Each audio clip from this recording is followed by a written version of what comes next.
Laughter echoed across the diner. Molly froze in her wheelchair, her eyes burning as a group of boys mocked the way she moved. Each laugh cut deeper, echoing louder than the clinking plates and muffled chatter around her. But none of them realized that this small act of cruelty was about to summon a storm, one that would forever change the town.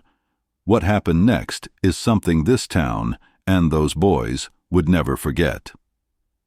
Before we dive in, let us know in the comments where you're watching from, and don't forget to subscribe so you never miss our next story. It was a quiet Tuesday afternoon, the kind where the smell of fresh coffee and sizzling bacon lingered in the air. Molly sat by the window, her favorite spot, trying to disappear into the comfort of routine. She loved the diner.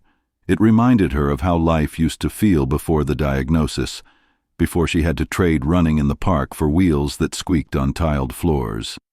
6 months earlier, she had been just another girl in school, laughing with friends, dreaming about prom. Now, every step through the door came with stares, whispers, and pity she never asked for. The boys had knocked her chair before, but this time was crueler. They shoved past, spilling a drink across her lap, sending her tray clattering to the floor. "Oops, didn't see you there," one sneered, and the laughter spread like wildfire. Molly's hands shook as she tried to gather the scattered fries, but her chest tightened. She bit her lip, fighting the tears. No one moved. The waitress froze. The room went on pretending, as if cruelty were invisible. But in the corner, Jason sat watching. 15, quiet, the type to keep his head down in school.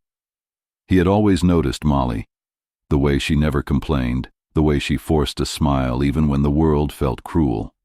Seeing her humiliated like this sparked something he couldn't explain. He wasn't brave, he wasn't strong, but in that moment, he knew silence was no longer an option. "Tell me, if you were Molly, how would you have felt, sitting in that chair with the whole room watching in silence? And if you were Jason, what would push you to finally stand up?" This story is about cruelty, courage, and how one choice can change everything. Molly was 16, and life had not been kind to her in recent months. Just half a year earlier, she was walking home from track practice, racing her friends down the block, laughing until her stomach hurt. Then came the diagnosis, a degenerative condition that slowly took away her ability to move freely. By the time spring turned to summer, she was learning how to live her new life from a chair. Most days she handled it with grace, refusing to let her spirit break. But deep down, all she ever wanted was to feel normal again, to walk into the diner, order fries and a milkshake, and just be another face in the crowd, not a girl who drew whispers and stares. The diner itself was the heart of the small town, the kind of place where everyone knew your name and families gathered after church. Old men read the paper in the corner, couples shared coffee in chipped mugs, and kids spent their allowance on pie at the counter. Molly had come here since she was little. It was supposed to be her safe place, the one spot where she felt she belonged. But on this day, safety crumbled. In a town where nothing stayed secret, her humiliation would linger long after the plates were cleared. The boys who mocked her thought it was harmless fun, but to Molly it was another reminder of what she had lost, the ability to stand tall, to defend herself, to feel like she wasn't broken. For a girl already fighting battles the world couldn't see, being laughed at in front of everyone was more than just cruel, it was devastating. And yet, not every pair of eyes in the diner turned away. In the corner booth sat Jason, watching closely. His jaw tightened as he saw Molly's hands trembling, her face turning pale. He knew her story, just like most of the town did, but unlike the others, he wasn't about to let this go. Would you have sat silent, pretending not to see, or would you have stood up? Because in a matter of moments, Jason would make a choice that would change everything. The boys didn't stop. At first, it was the snickers under their breath, the exaggerated limp as one of them mocked her movements. Then came the whispers loud enough for Molly to hear, words sharp as glass. "Careful! Wheels coming through," one said, pushing his chair aside in a dramatic fashion. Another clutched his chest, pretending to faint, while their table erupted in laughter. Molly's hands pressed tighter against her lap, nails digging into her palms as she tried to steady herself. The room was filled with sound, but also silence, the kind of silence that screams. Every eye saw what was happening, but no one spoke. Forks scraped plates, cups clinked, but the air carried the weight of shame, not just hers, but everyone's who chose to stay quiet. Why wasn't anyone helping her? Why was cruelty so easy to watch? She had faced surgeries, endless therapy, nights of pain so intense she couldn't sleep. But this laughter cut deeper than any of it. She wanted to disappear, to sink into the floor, but she couldn't. She was trapped, not just in her chair, but in the gaze of the room. 3 minutes passed, and the cruelty escalated. A half-eaten fry was tossed onto her table, landing near her plate. One of the boys smirked, leaning back as if it were all a joke. The others followed, flicking crumbs in her direction, whispers sharp enough to slice her spirit. Molly lowered her head, whispering to herself, "Just breathe, just hold on." It wasn't the first time she'd been mocked, but here, in her favorite place, it felt unbearable. Her heart thudded like a drum in her chest, her throat tightening with every second that passed. Why was no one standing up? Why were grown adults, people who had known her since she was a child, staring into their coffee cups instead of saying a single word? But she had no idea that this moment of cruelty would bring an unlikely force to her side. Another 3 minutes ticked away. Molly gripped her straw, trying to keep her hand steady as soda sloshed in the cup. A boy mimicked her voice, stretching his words into a cruel parody. His friends laughed louder, the sound bouncing off the diner's glass windows. Molly closed her eyes. Images of sterile hospital rooms, the sting of needles, the endless months of therapy flashed in her mind. She had endured all of that. She had told herself she was strong, that she could survive anything. But here, with laughter filling the room, her strength wavered. Tears threatened to spill, but she bit them back. She refused to give them the satisfaction. Still, inside she wondered, would no one ever fight for her? And yet, as she wrestled with her silence, the truth was already unfolding. Someone was about to stand, someone she never expected. By the 9th minute, the cruelty reached its peak. One boy snatched a napkin, crumpled it, and tossed it onto her lap. "Here, you might need this," he sneered, grinning at the others. The laughter that followed was deafening. Molly's chest ached, her breathing shallow. She thought of her mother's words, "Hold your head high, Molly, no matter what." But her head felt too heavy, her spirit too bruised. She stared at the diner clock, wishing the minutes away. Around her, people shifted uncomfortably, some shaking their heads, but none daring to act. Silence had become a shield for the cowards. And yet, just as Molly's hope faltered, fate was writing a different ending. Because outside the diner, engines were rumbling, a sound that would soon silence the laughter inside. But she had no idea that this moment of cruelty would bring an unlikely force to her side. The laughter inside the diner was suddenly interrupted by a sound that didn't belong, the deep, guttural rumble of engines outside. One by one, the vibrations grew louder, rattling the glass windows and drawing every set of eyes toward the door. Molly's heart skipped. For a brief moment, even the bullies paused, their smirks fading as curiosity crept in. Then the diner door swung open, and the world seemed to stop. Heavy boots hit the floor first, slow and deliberate, followed by the glint of leather jackets catching the afternoon light. The air shifted. Conversations died mid-sentence. Knives and forks froze. The room that once echoed with cruel laughter now sat in a silence so sharp it was almost suffocating. They entered like shadows, broad shoulders, worn denim, patched vests marking years of loyalty. Their presence carried weight, a gravity that pulled the room into stillness. Everyone knew the reputation of men like this: intimidating, fearless, untouchable. And yet, as they walked in, their eyes scanned the room with purpose, not menace. Molly felt her breath catch in her chest. These were not the kind of people she had ever wanted to draw attention from. For a second, she thought she might be in even greater danger. What business would men like this have with her? The gang moved as one, boots thudding softly against the tiled floor. Each step seemed calculated, slow, like a scene unfolding frame by frame. They didn't speak, not yet. They didn't need to. Their silence alone commanded respect. At their center was a man older than the rest, his beard streaked with gray, his eyes sharp but calm. He was the first to notice her, Molly, sitting frozen in her chair, her tray knocked over, her lap stained with spilled soda. His gaze lingered, then shifted to the boys, still sitting with nervous grins plastered on their faces.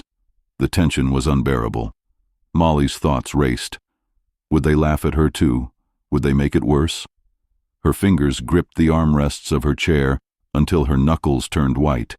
The bullies, once loud and untouchable, suddenly shrank in their seats, exchanging uneasy glances as the leather-clad men closed in. The room waited, holding its breath. At first, no one knew what would happen next. Were they trouble? Or salvation? The leather-clad men stopped just feet away from the bullies' table. The leader, the one with gray threaded through his beard, leaned forward on the counter with a calmness that was more frightening than rage. He didn't raise his voice. He didn't need to. "You think that's funny?" he asked, nodding toward Molly's spilled tray and her trembling hands. The boys froze, their earlier smirks vanishing. No one dared answer. The leader's gaze sharpened. "I've seen men tougher than you crumble in seconds. And you think mocking a young girl in a wheelchair makes you strong? No. It makes you small." His words cut deeper than any fist could have. The diner was silent, every pair of eyes locked on the scene. People who, moments earlier, looked down at their plates now began to sit straighter, emboldened by the presence of men who refused to look away. Molly felt her breath hitch as she watched. For the first time that day, she wasn't the only one fighting back. The bullies squirmed, their laughter replaced with shame, though not a single blow had been struck. But this wasn't the end of the lesson. The leader continued, his voice steady but heavy with conviction. Respect. Dignity. Those aren't just words. They're how you carry yourself when nobody's watching. Life will break you in ways you can't imagine. Some people are born with battles you'll never understand. And you think it's your job to make those battles harder? His eyes burned into them. You're lucky she's stronger than you'll ever be. Molly's chest tightened. For months she had wondered if anyone truly saw her fight. Now, in front of everyone, her strength was being named out loud. 3 more minutes passed. The crowd began to shift. An old man at the counter muttered, "He's right," and a waitress who once stood frozen now placed a hand on Molly's shoulder, offering a soft smile. The silence that had once condemned her now started to feel like support building around her. The bullies glanced nervously, realizing they were no longer in control of the room. But this wasn't the end of the lesson. Then came the twist. The leader paused, his jaw tightening as if holding back something deeper. Finally he spoke, his voice quieter, but far more personal. "You see that girl?" He pointed to Molly. "She could be my sister. My own blood's in a chair just like that. Every day she fights for dignity in a world too quick to mock what it doesn't understand." The words hung heavy in the air. "So when I see this, it isn't just about her. It's about every person like her, fighting battles you kids can't even spell." His voice cracked slightly at the edge, a rare vulnerability that silenced even the sound of forks scraping plates. Molly's lips parted in shock. For the first time, she felt like someone truly understood the weight she carried. The bullies sat rigid, faces pale, unable to meet his eyes. Around the diner, heads nodded, people murmured softly in agreement. A woman whispered, "God bless him." What had started as a room full of silent witnesses was transforming into a crowd that no longer looked away. But this wasn't the end of the lesson. The leader's words lingered in the air until the silence became unbearable. Finally, one of the boys shifted in his seat, his face flushed red. Under the weight of every eye in the diner, and the cold, unblinking stares of the bikers, he muttered, I'm sorry." It wasn't enough. The leader folded his arms, his presence unmoving. "Say it to her," he commanded, nodding toward Molly. One by one, the boys turned, their voices cracking as they offered apologies. Awkward, forced, but undeniable. For the first time that day, the power they had wielded so carelessly slipped away, leaving them small and exposed. The diner, once paralyzed by silence, began to stir. A woman near the counter spoke up, her voice trembling but firm. "You should be ashamed." Another man added, "She deserves better than this." Soon, voices rose together, not against Molly, but for her. The same room that had been her stage of humiliation transformed into a circle of protection. Molly's lips quivered as she looked around, her chest tightening, not from fear this time, but from something she hadn't felt in months: belonging. And then it happened. Her first smile of the day, fragile but real, breaking through the tears that had threatened to fall. The bikers didn't need to say more. Their presence had spoken enough. As the leader gave a nod, two of his men stepped closer to Molly's chair, careful, respectful. "We'll get you out of here," one said softly, his tone gentle despite his rough exterior. They guided her toward the door, boots echoing with each step, the bullies shrinking further into their seats. Outside, the rumble of motorcycles waited like guardians. The town, watching from the windows, saw something they never expected. These men, feared for their reputation, were walking her out not as rebels, but as protectors. People feared them, yes, their name alone carried weight. But in this moment, they were something else entirely. They were shields against cruelty, proof that strength isn't measured by how you treat the powerful, but by how you defend the vulnerable. Molly's chair rolled across the threshold, the sunlight spilling over her face as the angels formed a silent escort. And for the first time in a long time, she didn't feel invisible. She felt seen. But this story doesn't end in the diner. It spread far beyond. What happened in that small-town diner did not stay within its walls. By nightfall, whispers turned into stories, and stories turned into headlines. First it spread through the town, neighbors retelling how the feared bikers had walked a young girl out like family. Then local reporters picked it up, their words carrying beyond county lines. Before long, the story traveled nationally, finding its way onto social media feeds where millions stopped scrolling to read about the girl in the wheelchair and the unlikely protectors who stood up for her when no one else would. Conversations began to spark. Parents spoke to their children about kindness. Schools invited speakers to address bullying and the silent role of bystanders. Disability advocates found new ground to push for awareness, pointing to Molly's story as a living reminder of what respect and dignity mean.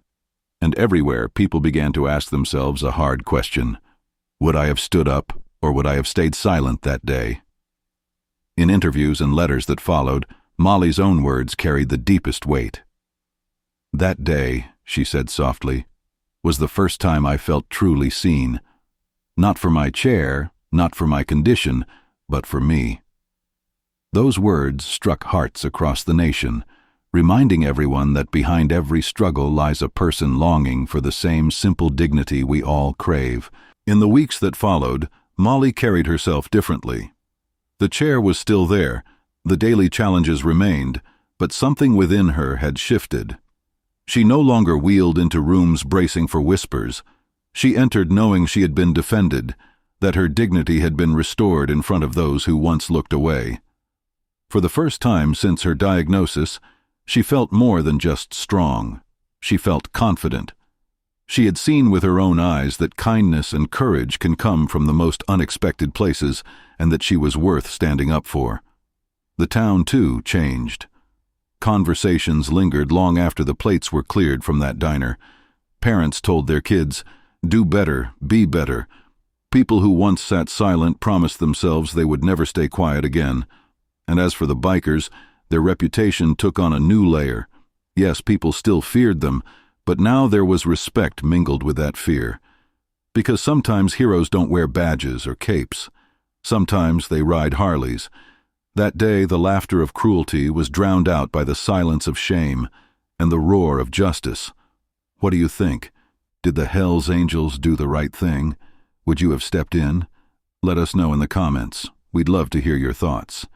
And if this story moved you, hit like and subscribe for more stories that matter.